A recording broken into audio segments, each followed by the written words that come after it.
Muy bien, jóvenes, muy buenos días. Vamos a hacer un paso rápido por lo que hemos explicado ayer, especialmente en la vasoconstricción o en la presión arterial baja.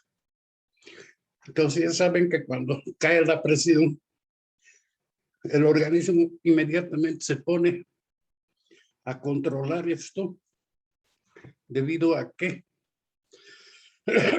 si baja la presión, va a bajar la presión con que llega la sangre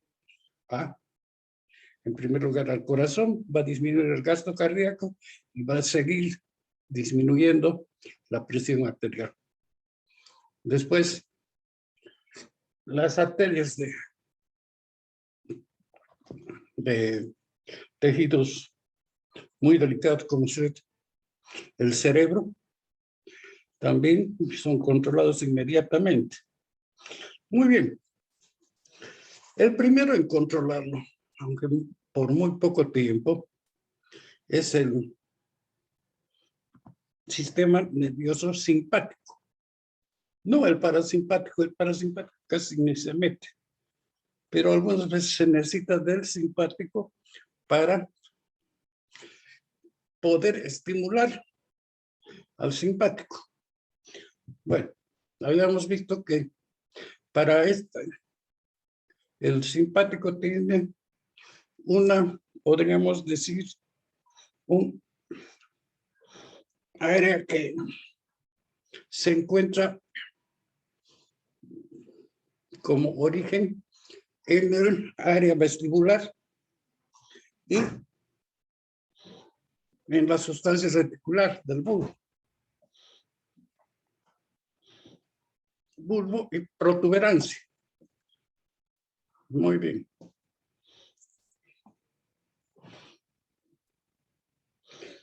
Muy bien. ¿Qué es lo que hace el sistema nervioso? Inmediatamente baja, cae la presión arterial. Se pone en actividad, o se activan los centros, podríamos decir, sensitivos externos. Ya saben, los vasoreceptores, el callado de la aorta, la carótida, etcétera, etcétera. Después por los nervios de Henning-Brauer, simpático, etcétera, etcétera, van hasta el centro o hasta el área, podríamos decir, central, donde hay áreas o área vasomotora que se caracteriza por tener áreas de tipo vasoconstrictor y también vasodilatador. Escúchenme, una cosa yo quiero decirles.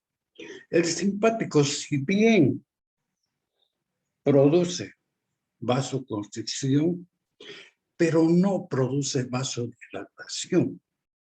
Su inhibición hace que el vaso se dilate o se vuelva un poco más dilatado, pero no produce una apertura más grande. ¿Qué es lo que pasa? Que todos nuestros vasos tienen podríamos decir, un tono vagal. ¿A qué se llama el tono vagal? A la semicontracción que tiene el vaso, o nuestros vasos, especialmente nuestros vasos grandes. Muy bien.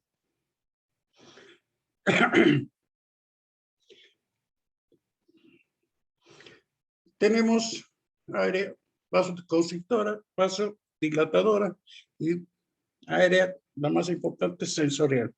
A la sensorial es donde llegan, digamos, los estímulos de los vasoreceptores. Por debajo de esta zona, tenemos otro, podríamos decir, núcleo, que es el núcleo quimiotáxico o quimiotáxico. Es el que va midiendo el oxígeno y el anhídrido carbónico en la sangre central. Cuando hay vasodilatación, caída de presión, entonces estos también se estimulan y sigue el mismo trayecto que el anterior. Muy bien. Habíamos visto que todas estas áreas sensitivas, sensoriales y motoras se encuentran no como islas, sino que están conjuncionadas con otros centros nerviosos superiores, como ser el hipotálamo. Entonces, el hipotálamo vendría a ser una de las clases de tejido o de neurona que está involucrada en muchos problemas, en muchos de nuestra economía. Es el receptor casi de todo, hasta de la temperatura. Muy bien. ¿Qué es lo que tenemos? Todo esto está estimulado por la noradrenalina y adrenalina. Muy bien. ¿Qué es lo que hace? 3 cambios simpáticos. Uno, más que todo, produce una vasoconstricción sostenida en la circulación periférica, o sea, arteriolas, etcétera, etcétera. Y toda esa sangre que hay ahí la vuelca a la circulación central. Entonces, la circulación, ¿cómo les diría? La presión lo que trata de mantener por sí es que el gasto cardíaco no se vaya al tacho. Porque si se va al tacho el gasto cardíaco, se va al tacho toda nuestra vida. Muy bien. Su acción del simpático es muy pasajera. Ya saben, ustedes son hormonas, neurohormonas de baja, ¿cómo les diría? De peso molecular bajo. Entonces su acción es pasajera. Inmediatamente se pone en contacto otro tejido mucho más, podríamos decir, más sensible a esto, que es el riñón. El riñón empieza a actuar y da lugar al sistema renina-angiotensina. Eso ya lo hemos visto. Muy bien. Y la angiotensina 1 se convierte en angiotensina 2 en el pulmón por la proteína convertidora. Y la angiotensina 2 es un potente vasoconstricción periférico. Entonces, es más de larga duración. De esta manera, la acción de nuestro organismo frente a una baja de presión se produce por más tiempo. Pero aún así, algunas veces no puede el organismo equilibrar.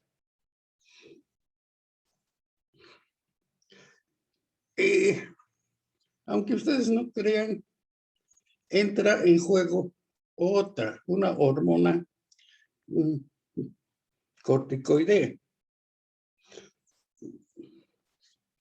La angiotensina 2 va a estimular la corteza suprarrenal y da lugar a que salga grandes cantidades o se secrete grandes cantidades de aldosterona. ¿Y la aldosterona cuál es su acción? Es retener sodio y eliminar agua. Perdón, potasio. Y al retener sodio, retiene grandes cantidades de agua. Entonces, eso es lo que hace. Y la aldosterona está coadyuvando a lo que está haciendo la angiotensina y lo que está haciendo el simpático. Muy bien. Entonces, no se olvide. Nervioso, proteico y hormonal. Muy bien.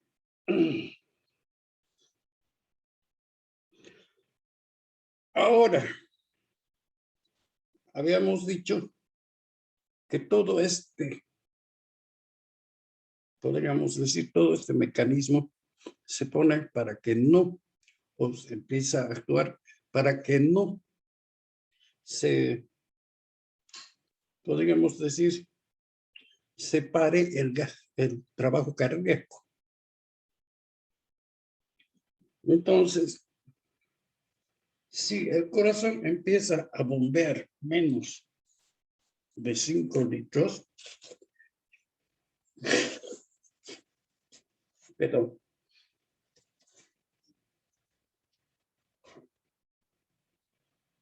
¿cómo les diría?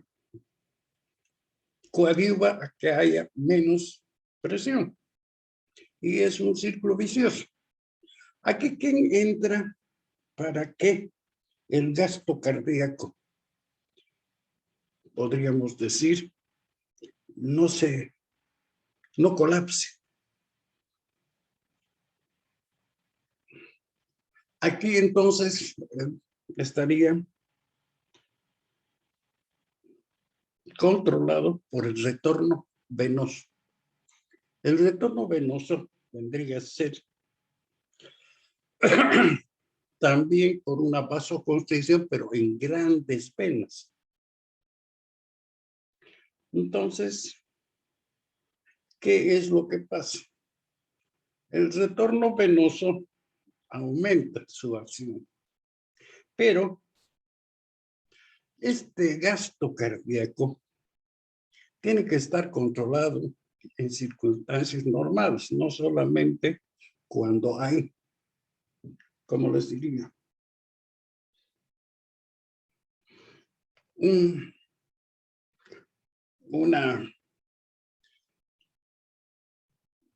contratiempo, podríamos decir, como ser la hipotensión. Si bien también está controlado por el sistema nervioso simpático, pero su acción en realidad no es, como les diría, diaria, constante, sino solamente más se utiliza cuando se está produciendo una actividad física. Entonces, ¿qué es lo importante? Al retornar más cantidad de sangre venosa, muy bien,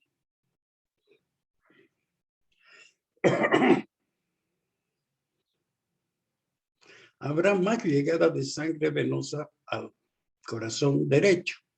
Se bombeará más al corazón izquierdo. Entonces, ¿qué tenemos? Aquí tenemos un control y es el control más arruinado. ¿Qué dice? Que dentro de los límites normales, la fibra cardíaca bombea la sangre totalmente, sin dejar remanente. O sea, si el retorno venoso es grande, también el bombeo es grande. Si es pequeño, es pequeño. Y si no hay retorno venoso, bueno, señores, no hay nada. Entonces, ese es el problema. Es por eso que muchos empiezan a utilizar su sodio salino, sueros salinos, inmediatamente ven que la presión arterial está bajando. Muy bien. Entonces, el gasto cardíaco vendría también a ser otro de los pedestales para que la presión arterial se mantenga. Como ustedes ven, se dan la mano entre los tres pedestales. Si hay un buen gasto cardíaco, hay una buena presión arterial, y si hay una buena presión, hay un flujo sanguíneo normal. Muy bien. Espero que hayan entendido, pero esto sí me lo tienen que saber, porque aquí tenemos que vincular no solamente cardiovascular, sino aquí tenemos que vincular el respiratorio. La circulación por pulmón empieza a caer y no hay oxígeno. Entonces se va al tacho. Muy bien. Entonces sería como una memoria de todo, un paseo que hemos dado. Muy bien. Ahora, los que más utilizan el flujo sanguíneo constantemente son los músculos.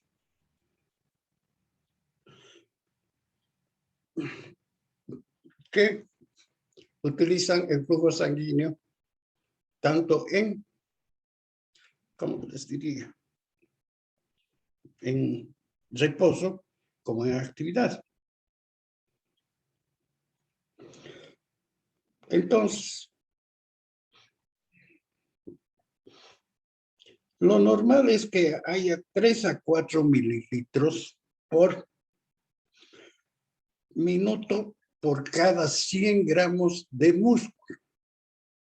Cuando se hace ejercicio, pues puede elevarse hasta 3, 4, 5, 6 veces este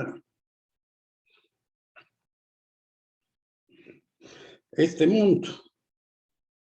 Entonces, con eso podríamos decir, al músculo con nutrientes y oxígeno. Entonces,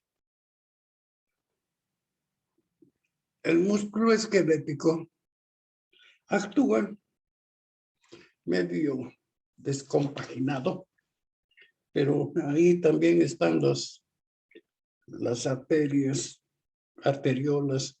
para compensar. ¿Por qué? Porque se ha visto que el músculo en cada contracción disminuye el flujo sanguíneo y en la relajación aumenta. Pero eso depende de que las arteriolas, arterias, etcétera, etcétera, estén en buena, podríamos decir, en buen ejercicio o buena forma. Muy bien. El flujo sanguíneo en los músculos está controlado más que todo la vasodilatación por el oxígeno y el anhídrido de carbono y metabolitos. Muy bien. Vamos a la circulación del corazón. Solamente estoy dándoles un poco de números para que ustedes sepan cuánto es más o menos lo que pasa por esas arterias. El flujo coronario, cuando el individuo no tiene ningún ejercicio, es de 250 ml por minuto. Más o menos es de 0,7, 0,8 hasta 0,9. No baja mucho ya en las personas de tercera edad. Mililitros por gramo de músculo cardíaco. En el ejercicio aumenta de 3 a 4 veces más. Entonces, eso es, ¿cómo les diría? Eso es lo que hace normalmente. Pero hay una cosa, esto cambia. Cuando se produce la sístole, la circulación disminuye y en la diástole aumenta. Muy bien. Ahora, ¿se han dado cuenta ustedes que hay infartos cardíacos que no matan? Saben ustedes que ese tejido cardíaco es muy noble y cualquier falta de oxígeno lo mata. Pero hay, ¿cómo les diría? Una circulación especial en nuestro corazón para evitar esto.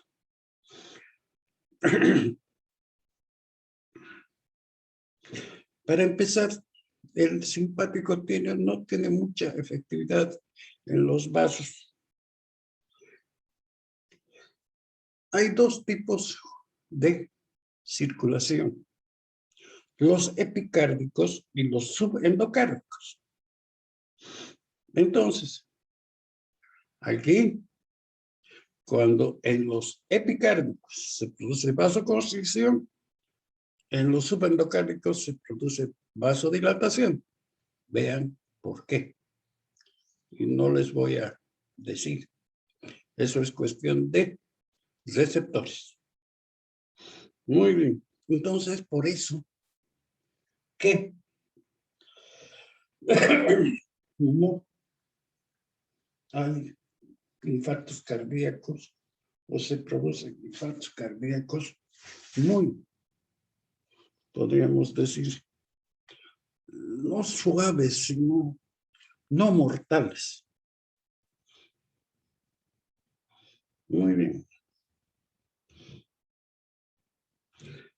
Ahora, obviamente, cuando hay ejercicio, aumenta el hambre de oxígeno. Entonces, por eso aumenta la circulación. Y cuando estamos en reposo, no.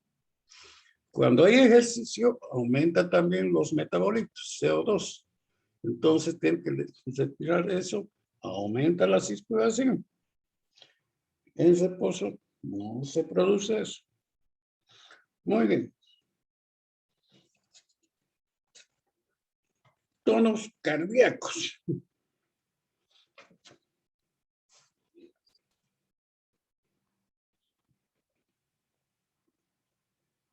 Primer ruido, vibración de las válvulas. ¿Para qué vamos a ver? Igual van a ver el próximo año. No escuchamos los ruidos cardíacos, no escuchamos cómo se contrae el músculo.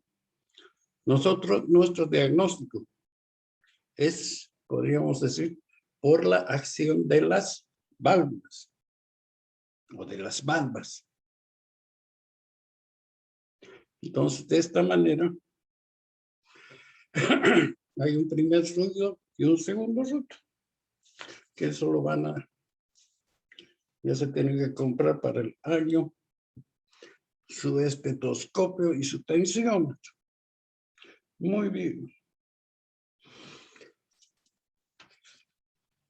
Con esto no tendríamos más que decir.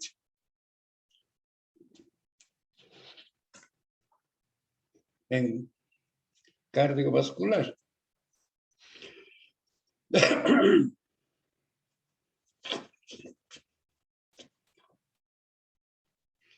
Pero lo que yo quiero es que ustedes recuerden que el sistema cardiovascular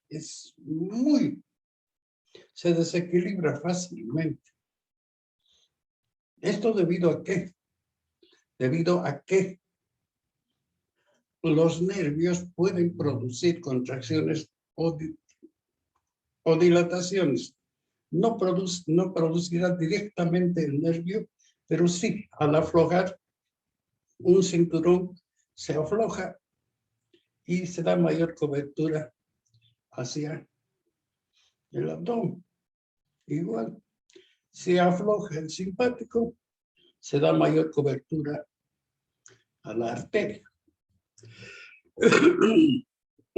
Perdón. No se olviden que los vasoreceptores son podríamos decir, los botones sinápticos que son los primeros en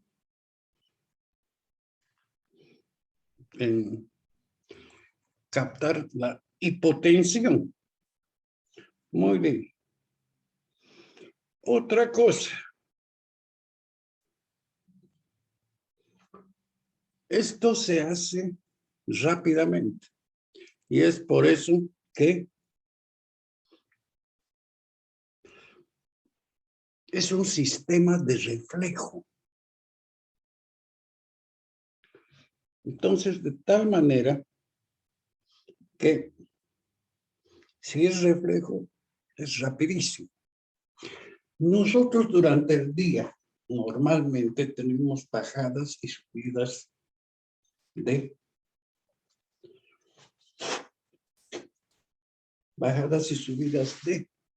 presión.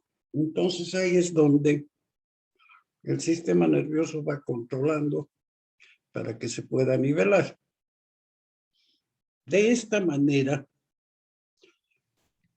el sistema nervioso puede ser estimulado para aumentar la presión o para inhibir y bajar la presión. Inhibirse y bajar la presión.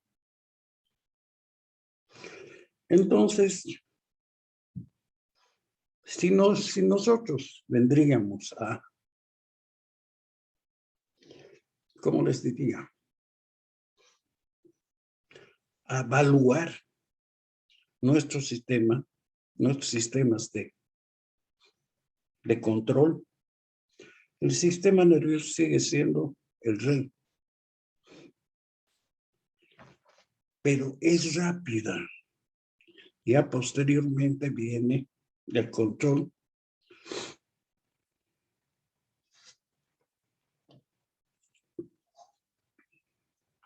El control, podríamos decir, ya un poco a largo plazo. Nosotros con lo que más peleamos no es las presiones bajas, eso algunas veces de tipo nervioso. Las presiones altas sí nos dan dolores de cabeza. Se requieren tratamientos especiales y son pacientes que están muy susceptibles a tener accidentes cerebrovasculares o infartos cardíacos. Aquí es el riñón el que juega la mayor importancia. Muy bien.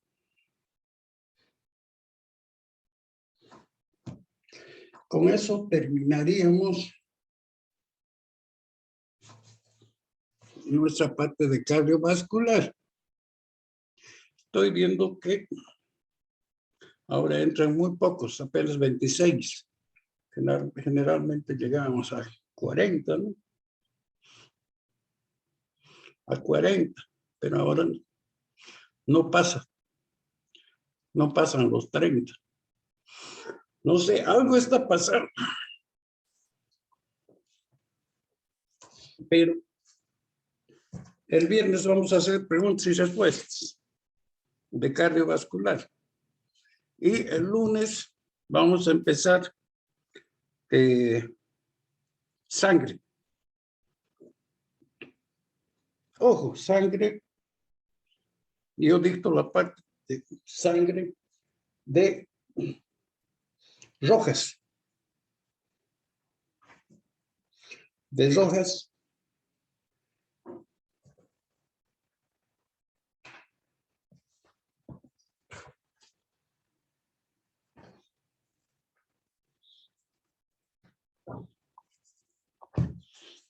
Sí. Que ustedes pueden tenerlo baratísimo en la fotocopiadora William Rojas. Cualquier edición. Entonces, de ahí voy a empezar el lunes a dictar, perdón, la parte de sangre. No sé, no es más, alisten para el viernes, ojalá que haya gente que todavía se interese, pero yo ya tengo esa mentalidad de que si el primer parcial no se presenta, les quiere decir que están alzando las manos. No sé si lo ven muy difícil. Es largo. Obviamente, nuestra función es pues larga. Pero tienen que aprender, porque si no, van a aprender de memoria fisiopatología. Me parece que no. Muy bien, jóvenes, entonces, hasta el día viernes, donde vamos a hacer preguntas y respuestas de lo que no han, podríamos decir, no han entendido o no han captado bien. Buen día, doctor. Sí. Buen día, doctor. Una consulta. Yo compré este libro, pero dice Rodak, dice. Cuando fui a buscar, me dijo Rodak. ¿Qué? Rodak, dice. Rodar. Rodak, con K al final. Busqué ese Rojas y me dijeron que no había Rojas, que era este. ¿Cuándo ha comprado eso? ¿Qué edición es?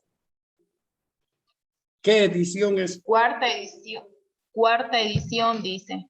No. Yo pienso que se han visto la cara de...